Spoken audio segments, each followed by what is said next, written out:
مظلومیت کی انتہا مہدی رمضانی بیان کرتے ہیں، اگرچہ میری عمر زیادہ نہیں تھی مگر خدا کا لطف اور عنایت تھی کہ کمیل بٹالین میں اس کے بہترین بندوں کے ساتھ اپنے زندگی کے کچھ لمحات گزار سکوں۔ جس رات حملہ ہوا تو ہم لوگ تیسری خندق تک پہنچ چکے تھے۔ یہ خندق چھوٹی اور تقریباً 1 میٹر تک گہری تھی، جبکہ دوسری خندق ایسی نہ تھی بلکہ وہ اس سے زیادہ بڑی اور رکاوٹوں سے بھری ہوئی تھی۔ اس رات سبھی جوان دوسری خندق کی طرف واپس آ گئے تھے۔ یہ خندق بعد میں کمیل خندق کے نام سے مشہور ہوئی۔ میں نے بھی دوسرے جوانوں کے ساتھ اس خندق میں 5 دن گزارے تھے۔ اگلی صبح عراقیوں کے نشانہ باز حرکت کرنے والی ہر چیز کا نشانہ لے رہے تھے۔ وہ محاصرے کے دن ہماری زندگی کا عجیب دورانیہ تھا۔ مجھے یاد ہے کہ ابراہیم ہادی اپنے جسم کی مضبوطی اور جسمانی قوت کے سبب خندق میں ڈٹا رہا تھا۔ ہماری بٹالین کے کمانڈر اس کے نائب شہید اور زخمی ہو چکے تھے۔ اب فقط ابراہیم ہی تھا جو تمام جوانوں کی مدیریت کر رہا تھا۔ اس نے سب جوانوں کو 3 کی ٹولیوں میں تقسیم کر دیا اور ہر ٹولی کو خندق میں تھوڑے تھوڑے فاصلے پر ایک نقطے پر ٹھہرا دیا۔ ہر ٹولی میں ایک شخص خندق کی منڈیر پر تھا اور حالات پر نظر رکھے ہوا تھا، اور 2 افراد خندق میں اس کے ساتھ کھڑے تھے۔ خندق کے آخر پر تھوڑی سی ٹیڑھ تھی۔ ابراہیم اور کچھ دوسرے جوانوں نے مل کر شہداء کو وہاں منتقل کر دیا تاکہ جوانوں کی نظر سے دور رہیں۔ زخمیوں کو بھی وہ خندق کے کنارے پر لے گیا تاکہ وہ فائرنگ کی زد میں نہ آ جائیں۔ ابراہیم ان دنوں اذان کی آواز سے جوانوں کو نماز کے لیے آمادہ کرتا تھا۔ ان سخت حالات میں بھی ہم تینوں وقت با جماعت نماز پڑھا کرتے تھے۔ ابراہیم اس کام سے ہمارا حوصلہ بڑھاتا اور سب جوانوں کے دلوں میں آئندہ کے لیے امید بھر دیتا تھا۔ حملہ شروع ہونے کے 2 دن بعد حملے کے دوسرے مرحلے کے ناکام ہوتے ہی اکثر جوانوں کی کوشش تیز ہونے لگی۔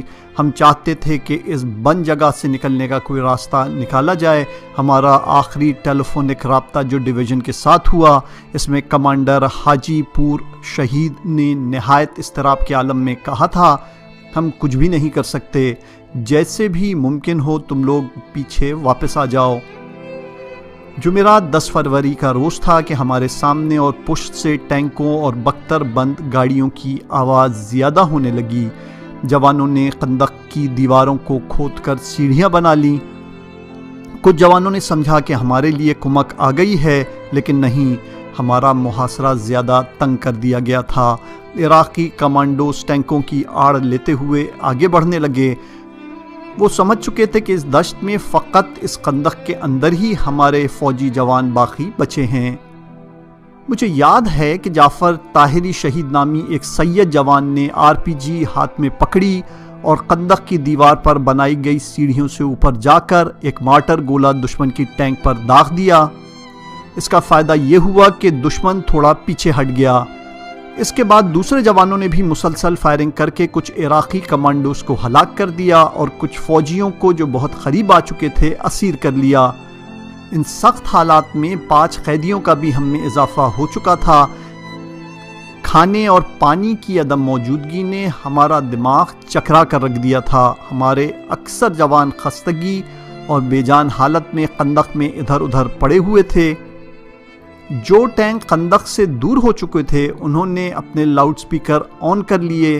ایک شخص جو منافقین میں سے معلوم ہوتا تھا کہنے لگا، ایرانیوں ہتھیار ڈال دو، ہمیں تم سے کوئی غرض نہیں، ٹھنڈا پانی اور کھانا تمہارے لیے تیار ہے، آ جاؤ۔ اور اس طرح وہ ہمیں اسیر ہونے کی ترغیب دے رہا تھا۔ بھوک اور پیاس نے سب کا برا حال کر دیا تھا۔ کچھ جوان کہنے لگے، آؤ ہتھیار ڈال دیتے ہیں۔ ہم نے اپنا وظیفہ انجام دیا، اب ہماری نجات کی کوئی امید باقی نہیں رہی۔ انہی بسیجی جوانوں میں سے ایک نے جواب دیا، اگر آج ہم اسیر ہو جاتے ہیں، عراقی ٹی وی پر ہمارے چہرے دکھائے جائیں گے اور امام ہمیں دیکھ کر بے چین ہو جاتے ہیں، تو پھر ہم کیا کریں گے؟ کیا ہم امام کے دل کو خوش کرنے کے لیے نہیں آئے؟ اس بات کا یہ اثر ہوا کہ کسی نے بھی ہتھیار نہ ڈالے۔ جب ابراہیم جوانوں کے ارادے کو سمجھ گیا تو خوش ہو کر کہنے لگا، بس ہمارے پاس جتنا بھی سامان موجود ہے اور اسلحہ ہے اسے جمع کریں اور سب جوانوں میں تقسیم کر دیں۔ ہمارے پاس جتنا بھی کھانا پانی بچا تھا سب ابراہیم کے حوالے کر دیا۔ اس نے ہر 5 افراد کو 1 بوتل پانی اور تھوڑا سا کھانا دیا۔ ان 5 عراقی اسیروں کو بھی ایک پانی کی بوتل دی۔ بعض جوان اس بات پر ناراض ہو گئے، لیکن ابراہیم نے کہا یہ ہمارے مہمان ہیں۔ اسلحہ جمع کر کے ہم نے ان جوانوں کے حوالے کر دیا جو زخمی نہیں تھے، تاکہ وہ اچھے طریقے سے حفاظت کر سکیں۔ اگلے دن 11 فروری کی سحر کے وقت دشمن کے ٹینک تھوڑا پیچھے ہٹ گئے۔ کچھ جوانوں نے اس فرصت سے فائدہ اٹھایا اور کچھ افراد کی ٹولیاں بنا کر پیچھے کی طرف واپس پلٹ آئے، لیکن ان میں سے بھی بعض غلطی سے بارودی سرنگوں والے میدان میں جا پھنسے اور شہید ہو گئے۔ کوئی 1 گھنٹہ گزرا ہوگا کہ دشمن کی طرف سے حملوں میں شدت آ گئی۔ اب کسی کے بس میں کچھ بھی نہ رہا تھا۔ 11 فروری کی سپہر کو دشمن کے کمانڈوز خندق پر شدید گولہ باری کرنے کے بعد ہم تک پہنچ ہی گئے۔ اچانک ہم نے دیکھا کہ عراقی ٹینکوں کی نالیاں ہمارے سروں پر خندق کے اوپر سے جھانک رہی تھیں۔ ایک عراقی افسر ان سیڑھیوں سے نیچے خندق میں اترا جو ہمارے جوانوں نے خندق کی دیوار کے ساتھ بنا دی تھی۔ ایک فوجی بھی اس کے پیچھے تھا۔ اس نے ہمارے پہلے زخمی کو لات ماری۔ جب اسے معلوم ہو گیا کہ وہ زندہ ہے تو اس فوجی نے کہا کہ اسے گولی مار دو۔ فوجی نے اسے گولی مار کر شہید کر دیا۔ اگلا زخمی ایک معصوم جوان تھا جس کے منہ پر اس باسی افسر نے لات ماری اور اپنے فوجی سے کہا اسے بھی گولی مار دو، مگر اس نے انکار کر دیا اور گولی نہ ماری۔ عراقی افسر ہماری موجودگی میں اس پر چلایا، لیکن فوجی واپس چلا گیا اور گولی نہ چلائی۔ افسر نے اپنا پستول نکالا اور اس کے چہرے پر گولی مار دی۔ وہ عراقی فوجی بھی زمین پر ہمارے شہداء کے ساتھ گر گیا۔ عراقی افسر جلدی سے خندق سے باہر نکل گیا اور فوجیوں کو فائرنگ کا حکم دے دیا۔ کچھ لمحوں بعد جب عراقی سمجھ گئے کہ خندق میں موجود تمام افراد شہید ہو گئے ہیں تو وہ واپس لوٹ گئے۔ اب گولیوں کی آواز نہیں آ رہی تھی۔ سورج غروب ہوتے ہی فکا پر ایک عجیب سا سناٹا چھا گیا تھا۔ میں اور کچھ اور افراد جو شہداء کے درمیان زندہ بچ گئے تھے اپنی جگہ سے اٹھے، ادھر ادھر دیکھا، وہاں کوئی نہ تھا۔ زندہ بچ جانے والوں میں بھی اکثر زخمی تھے۔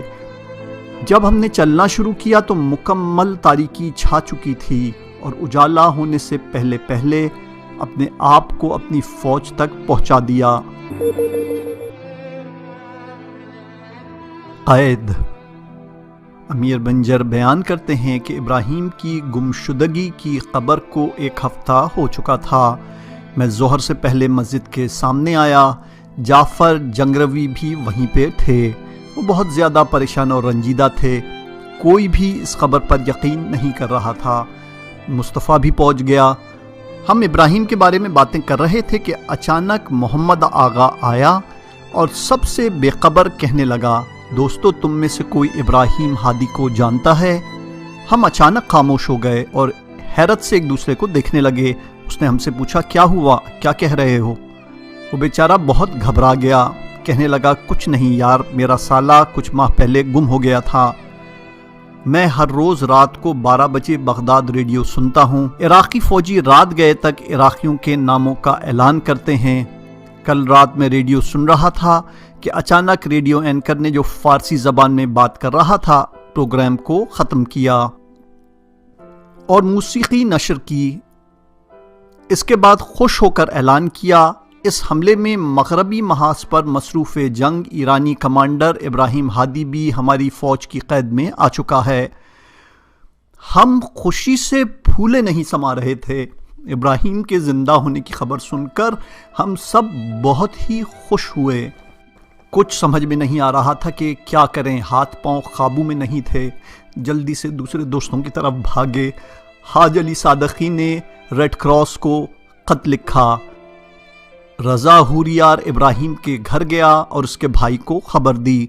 سب دوست ابراہیم کے زندہ ہونے سے بہت زیادہ خوش تھے۔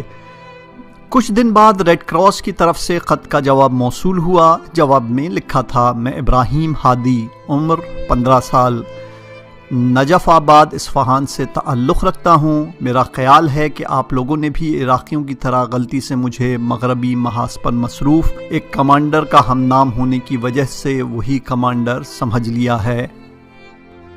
اگرچہ خط کا جواب آ چکا تھا، مگر پھر بھی بہت سے دوست قیدیوں کی آزادی تک ابراہیم کے لوٹ آنے کے منتظر رہے۔ انجمن کے پروگراموں میں جب بھی ابراہیم کا نام آتا تو سب دوست جناب زہرا صلوات اللہ علیہا کا مصائب پڑھتے اور ان کے رونے کی آوازیں بلند ہونے لگتیں۔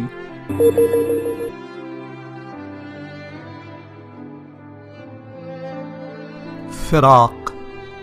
عباس ہادی بیان کرتے ہیں کہ ابراہیم کو مفقود ہوئے 1 مہینہ گزر چکا تھا۔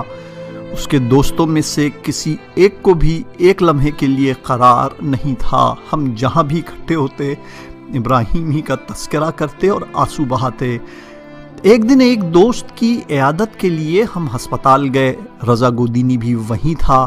میں نے جب رضا کو دیکھا تو ایسا لگا کہ اس کے دل کا زخم تازہ ہو گیا۔ وہ اونچی اونچی آواز میں رونے لگا، پھر کہا، ابراہیم کے بغیر یہ دنیا میرے لیے رہنے کے قابل نہیں رہی۔ یقین کرو کہ میں آنے والی پہلی ہی مہم میں شہید ہو جاؤں گا۔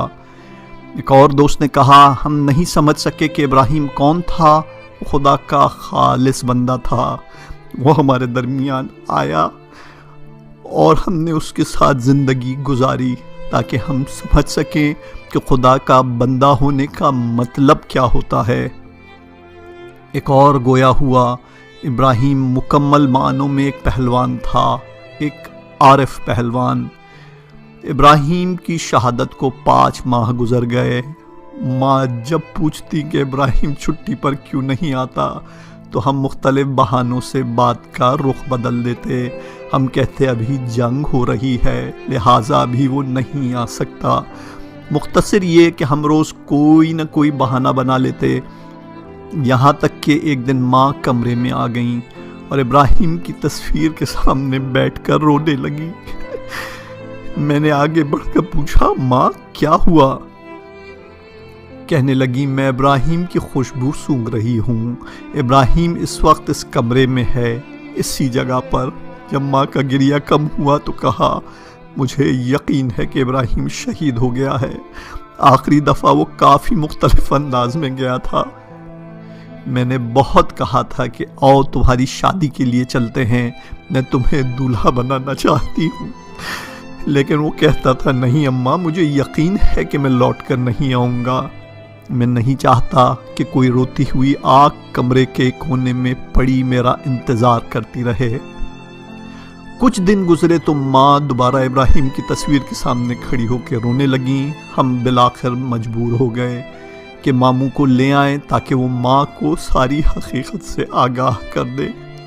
اس دن ماں کی حالت کافی بگڑ گئی۔ ان کے دل کا اضطراب اس قدر زیادہ ہو گیا کہ انہیں ہسپتال کے ICU میں داخل کروانا پڑا۔ سالوں بعد تک جب ماں کو بہشت زہرا علیہ السلام لے جایا کرتے تو وہ قبرستان کے خطہ 44 میں جانا زیادہ پسند کرتی تھیں۔ ابراہیم کی یاد میں گمنام شہیدوں کی قبروں کے پاس بیٹھ جاتی۔ ہر چند کے رونا ان کے لیے سخت نقصان دہ تھا، مگر وہاں اپنا دل کھول کے رکھ دیتی اور گمنام شہداء سے اپنے دل کی باتیں کیا کرتی تھیں۔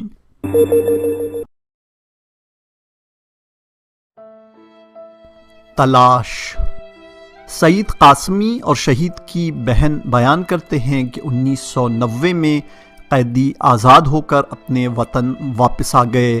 بعض لوگ ابھی تک ابراہیم کی واپسی کے منتظر تھے۔ اگرچہ آزاد ہونے والوں میں ابراہیم ہادی کے نام کے 2 افراد بھی موجود تھے، مگر سب دوست مایوس ہو چکے تھے۔ اس کے 1 سال بعد ابراہیم کے کچھ دوست جنگی علاقے دیکھنے کے لیے فقہ کے لیے عازم سفر ہوئے۔ اس سفر پر جانے والے دوستوں کو کچھ شہداء کے جسد مل گئے جنہیں انہوں نے تہران منتقل کر دیا۔ کچھ دن بعد ہم شہداء کے خاندانوں سے ملاقات کے لیے گئے۔ ایک شہید کی ماں مجھ سے کہنے لگیں، تم جانتے ہو میرا بیٹا کہاں شہید ہوا؟ میں نے بتایا، جی ہم اکٹھے ہی تھے۔ انہوں نے پوچھا، اب جب کہ جنگ ختم ہو چکی ہے تو کیا تم اس کا جسد ڈھونڈ کے لا سکتے ہو؟ اس ماں کے ان الفاظ نے مجھے سوچوں میں غرق کر دیا۔ اگلے دن میں نے کچھ افسران اور جنگ سے متاثرہ لوگوں سے رابطہ کیا، طے پایا کہ ہم لوگ اپنے دوست کو ڈھونڈنے کے لیے جائیں گے۔ اسی غرض سے کچھ دن بعد ہم چند دوست مل کر فکا چلے گئے۔ ایک دفعہ پھر تلاش کرنے کے بعد تقریباً 300 شہداء کے جسد ڈھونڈنے میں ہم کامیاب ہو گئے، جن میں اس ماں کا بیٹا بھی شامل تھا۔ اس کے بعد تلاش شہداء نامی ایک کمیٹی وجود میں آ گئی جو مختلف جنگی محاذوں پر جا کر شہداء کو ڈھونڈنے میں مشغول ہو گئی۔ فکا کے مظلوم شہداء سے عشق اس چیز کا باعث بنا کہ مشکلات اور شدید رکاوٹوں کے باوجود بھی وہ لوگ اپنے کاموں میں زیادہ سے زیادہ توسیع کریں۔ اس کمیٹی کے بہت سے دوست جو ابراہیم کو جانتے تھے وہ کہتے تھے تلاش شہداء کمیٹی کا بانی دراصل ابراہیم ہادی ہی تھا۔ وہ ہمیشہ حملوں کے بعد شہداء کے پیکر تلاش کرنے کے لیے نکل جایا کرتا تھا۔ جنگ ختم ہونے کے 5 سال بعد بالآخر کافی محنت اور مشقت سے کمیل خندق میں تلاش کا کام شروع ہو گیا۔ یکے بعد دیگرے شہداء کے جسد مل رہے تھے۔ خندق کے آخر میں کافی شہداء کے جسد اکٹھے ہی ایک دوسرے کے پاس پڑے ملے تھے۔ ان کے جسد آسانی کے ساتھ وہاں سے نکال لیے گئے، مگر ابراہیم کا ابھی تک کوئی پتہ نہیں چل رہا تھا۔ علی محمود تلاش شہداء کمیٹی کے انچارج تھے۔ وہ مارکہ والفجر ابتدائی میں 5 روز تک کمیل خندق میں دشمن کے محاصرے میں گھرے رہے تھے۔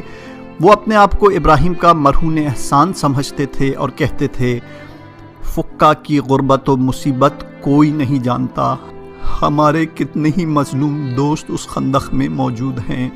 فکا کی مٹی سے کربلا کی غربت کی خوشبو آتی ہے۔ ایک روز تلاش کے دوران ایک شہید کا پیکر ملا۔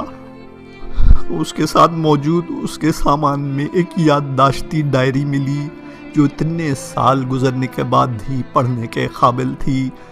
اس ڈائری کے آخری صفحے پہ لکھا تھا آج محاصرے میں گھرے ہوئے ہمیں 5واں دن ہے، ہم نے اپنا راشن آپس میں تقسیم کر لیا ہے۔ شہداء خندق کے آخر میں ایک دوسرے کے پاس پڑے ہیں۔ یہ شہداء اب پیاسے نہیں رہے۔ اے فاطمۃ الزہرا علیہ السلام کے فرزند، آپ کے پیاسے ہونٹوں پر قربان۔ اس ڈائری کے پڑھنے سے سب دوست غم سے نڈھال ہو گئے، لیکن پھر بھی انہوں نے تلاش جاری رکھی۔ بہت سے شہداء کے پیکر ملنے کے بعد بھی ابراہیم کا کہیں نام و نشان نہیں مل رہا تھا۔ کچھ عرصے بعد ابراہیم کا ایک دوست فکا آیا۔ اس نے اپنے واقعات کے ضمن میں یہ بات بھی کہی اب ابراہیم کی زیادہ تلاش چھوڑ دو، وہ گمنام رہنا چاہتا تھا، اب بعید ہے کہ تمہیں مل سکے۔ ابراہیم فکا ہی میں رہ گیا ہے تاکہ راہیان نور کے لیے ایک خورشید بنا رہے۔ 90 کی دہائی کے آخر میں ایک دفعہ پھر فکا میں تلاش کا کام شروع کیا گیا۔ اس بار بھی کچھ شہداء کے جسد مل گئے، لیکن ان میں سے اکثر تقریباً گمنام ہی تھے۔ اسی تلاش کے دوران علی محمود وند اور کچھ عرصے بعد مجید بھی شہداء سے جا ملے۔ گمنام شہداء کے پیکر تلاش شہداء کمیٹی کے مرکز میں پہنچا دیے گئے۔ طے پایا کہ ایام فاطمیہ میں پورے ملک کے اندر ایک بڑی شاندار تشییع جنازہ کے بعد ہر 5 شہیدوں کو ایران کے مختلف مقامات پر دفن کیا جائے گا۔ جس رات گمنام شہداء کو تہران میں دفنایا جانا تھا، میں نے ابراہیم کو خواب میں دیکھا۔ وہ موٹر سائیکل پر میرے گھر کے سامنے کھڑا تھا اور کافی جوش و خروش سے کہہ رہا تھا ہم بھی واپس آ گئے۔ اتنا کہہ کر وہ ہاتھ ہلانے لگا۔ دوبارہ خواب میں شہداء کی تشییع جنازہ کو دیکھا کہ ٹرک سے ایک شہید کا تابوت ہلا اور ابراہیم اس میں سے باہر آیا۔ وہی خوبصورت چہرہ، وہی ہمیشہ کی مسکراہٹ۔ اگلے روز ملک کے قدردان لوگ کافی جوش و خروش سے شہداء کے استقبال کے لیے جمع ہوئے۔ کافی شان و شوکت سے جنازے اٹھائے گئے۔ اس کے بعد شہر کے مختلف حصوں میں تدفین کے لیے بھیج دیے گئے۔